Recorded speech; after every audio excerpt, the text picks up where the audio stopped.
morning, sir. It's a pleasure to have you here.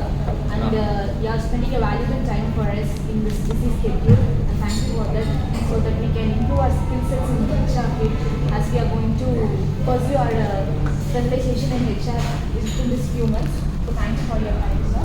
So I would like to start the session by asking you that how you started your career as a HR and what made you choose the field that HR is suitable for you? Actually, after my bachelor's in commerce in 2021, I did a degree certification course on auditing, internal quality auditing and people management. So I guess that tailored my skills to be more in line with HR policies. So that's how I started. Can you please tell me about your succession plan in our company?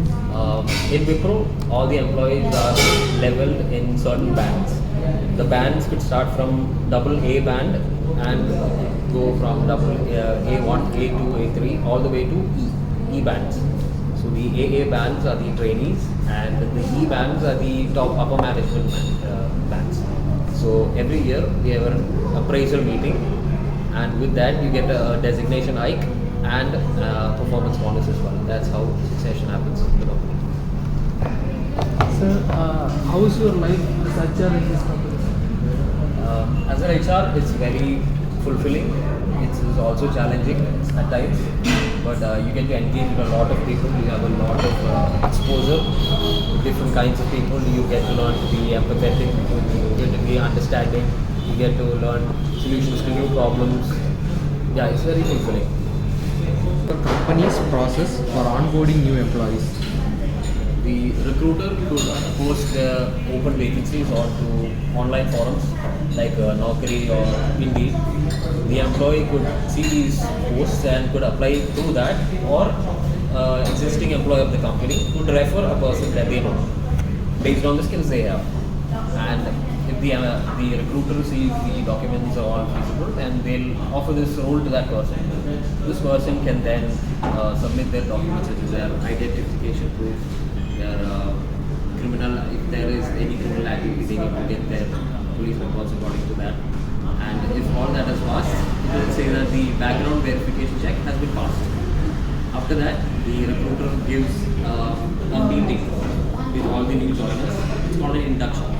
So it explains the policies of the company, what are the things they have with their supervisor, their HR manager. And meanwhile this meeting happens, the recruiter generates their employee ID. With this employee ID, the employee is able to log into the Wipro website. And once they're able to log in, they get to meet their supervisor and their HR manager, and they brief them about what they do in that part of the sector. So that's how the employees are on. So how you train your employees with the new technologies? When a new person joins the company, there are different teams, right? Each team has a special person of contact. We call them SPOCs. So each SPOC maintains something called an SOP, Statement of Procedure. So each statement of procedure has the process detail accordingly to their importance priorities with screenshots and steps. So the new employee is given this document. First they'll study that, and then they'll come back to the SPOC, and they could ask any doubts if they want to. And they're also given other SPOCs, technical SPOCs, in case they're not able to find out what's happening, what's wrong, what's any technical minute things, and they can reach out to this technical SPOC, and they'll also teach the software and processes. So can you please share about the strategy that you use to manage the conflict with the employees and the business? In case there is any miscommunication between the customers, clients, or stakeholders, process heads, we do a thing called a war room meeting. So war room is different teams and different special persons of contact from each team join a meeting along with the person who has the conflict, like the customer or the client, and we all join the call. There's a bunch of different teams, and we try to identify what is the core problem, what is the root of the cause of the problem, and after we get that down, we try to classify different solutions to that problem. So we break into different teams of 4 people. it's called break room meetings. So the war room is the large meeting and the break room is the smaller meetings.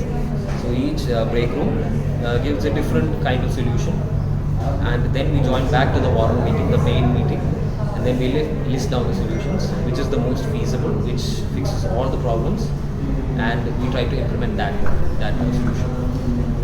Student, I would like to know that what skills that I can develop when I become an HR. Like what are the skill sets that are needed, like technical skills. There are varieties of skills that is implemented to be implemented in a field of HR. So what new things that I can learn so that I can improve myself as a HR? If you're talking human resources, you need to have a greater mental capacity than the employees. The employees handle the technical side of the business, but you as an HR is there to make everyone content with their jobs. So you need to learn to be empathetic. You need to be able to put yourself in the customers, the clients, or the problems they're facing. And you need to be proactive. You cannot be idle. You need to go above and beyond. Right. And it also needs a couple small technical skills like Microsoft Office, data management, anything of sorts. That will be very helpful. Can you please share about your work-life balance? Me personally, I have a pretty good work-life balance. My typical work day is about 9.5 hours into work, and after that, I get we have shifts in rotation in my team. So I have the morning shift, and the other person goes from evening to midnight. So even if there is extra work, I won't get done after my work. So it's pretty good work-life balance. What's the core culture of the company, sir? Wipro, our company, everything we do is based on 5 habits. It's called the 5 habits. So it is being responsive, being respectful, always communicating, demonstrating stewardship. Stewardship is like you have to be able to lead the people. Even if the people leading you don't know what to do, you need to be able to produce suggestions or solutions to what you should do. And then being respectful towards others. What was the most difficult time that you faced as a HR manager? In January 2022, our company had a technological overhaul. So every technology we used previously to that, it got changed into a newer version. So all of the things we used were gone and newer versions were coming back in. So after that got implemented, a lot of problems started arising. Like we had hundreds of tickets every day, newer problems rising every day. Every day there will be 2-3 hours meetings on what we should fix today, what we should fix tomorrow, next month, what's the going to be seen next quarter. So that was a very challenging time. It took about 2 months to get it all sorted out. So what will be the first action you have to take against your employees if any unethical issues is found? There is a body in our company called Ombudsman or Ombuds. It's a team, it's an investigative team. So in case any unethical practice or malpractice is found, first the report goes to the Ombudsman. The Ombudsman then conducts investigations and then notices the HR managers of the employees responsible. So the Ombudsman has a right to investigate anyone, even the CEO. Nobody is off limits. So everybody can be investigated. So according to that, according to the degree of malpractice, the employee can be fired, sued, or sent off temporarily. That's the actions taken. So what was the one thing that you enjoyed the most while being in HR? One thing I enjoyed the most was international exposure, I'd say. I got to meet a lot of people outside our country, outside our time zone. I've managed to foster a lot of relations. I've kept in touch with people with whom issues I fixed. And it's been very nice, very friendly, very good reception. Right? Like technology is developing nowadays a lot. So do you think that an artificial intelligence can replace the HR position? Like artificial intelligence is taking over certain positions that we can like ChatGPT can take converting the teacher's job into like a difficult position because they can get all the solutions. So similar to that, is there any possibility for an HR position to be taken over by an artificial intelligence? Absolutely not. Because as an HR, you need to be emotionally capable to motivate, incentivize, and make the people content. And machine cannot replicate emotions like humans do. Surely we could improve certain areas of our work, make it easier for us to use artificial intelligence as a tool, but not as a replacement. We would always need a human aspect or an element in terms of HR.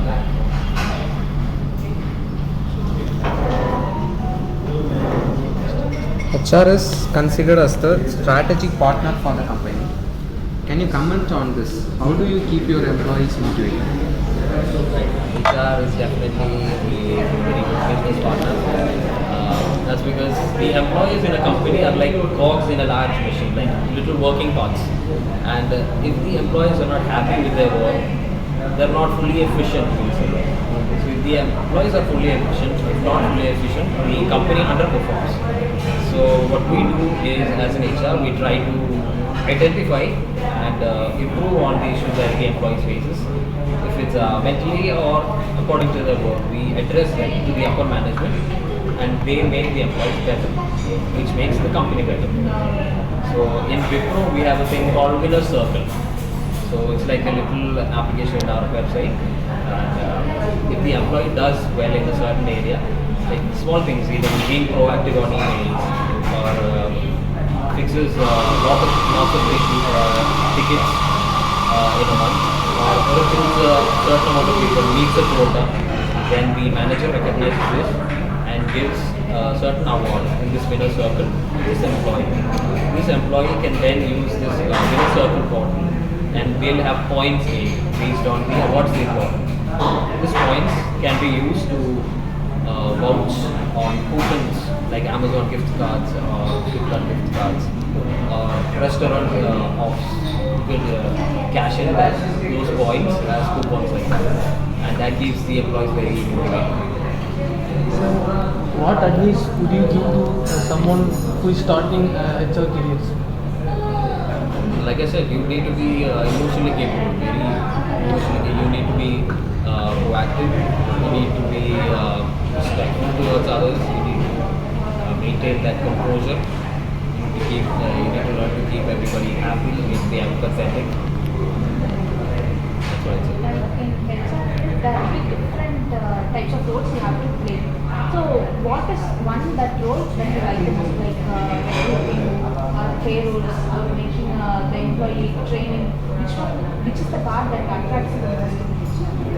Me personally, I've only had payroll and auditing, so I couldn't say for recruiting because I haven't done it.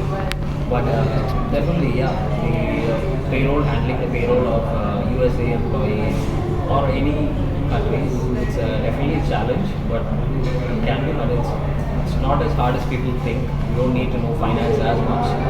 But yeah, you need to also reconcile between what the recruiter does. Like if a recruiter recruits an employee and there is a wrong date of birth, that could cause issues for the employee later on. So it's our job to identify any such issues, small issues, so the employee doesn't feel disappointed. Is there any situation that you have talking with an employee on a payroll, and is there any clash that has happened between you as a HR and as an employee? There's no certain clashes. Some people are impatient because they don't know our processes. It will take some time to get some of these things. So that's understandable, and we stay happy.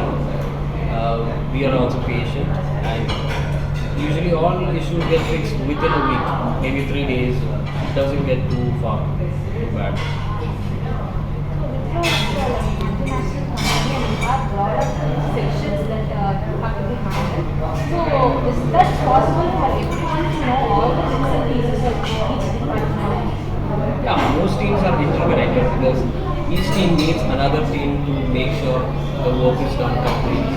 There is a good synergy between the teams.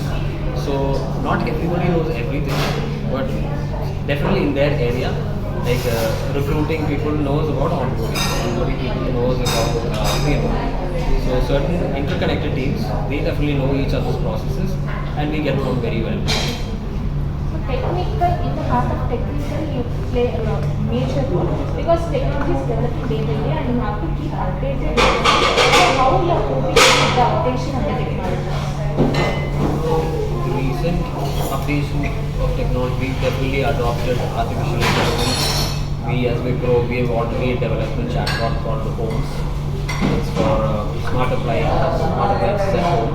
That's Wipro based. We're definitely open to adopting technologies. We're not staying in the past. We're trying to move forward.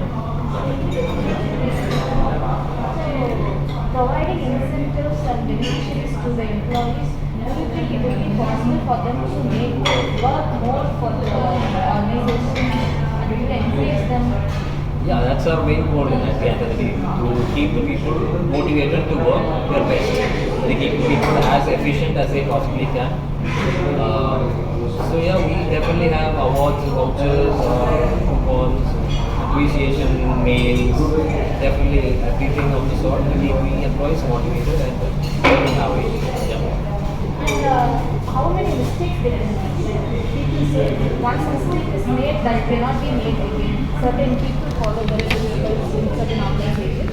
So do you believe in that as an HR? As an HR, we have to be very forgiving, very apologetic, and we definitely believe in second chances. We give few chances unless the malpractice is too strong. So there is definitely an investigation done on any wrongdoings. If the person is found like involuntarily doing it, we warn them a few times, and after that we have to take action.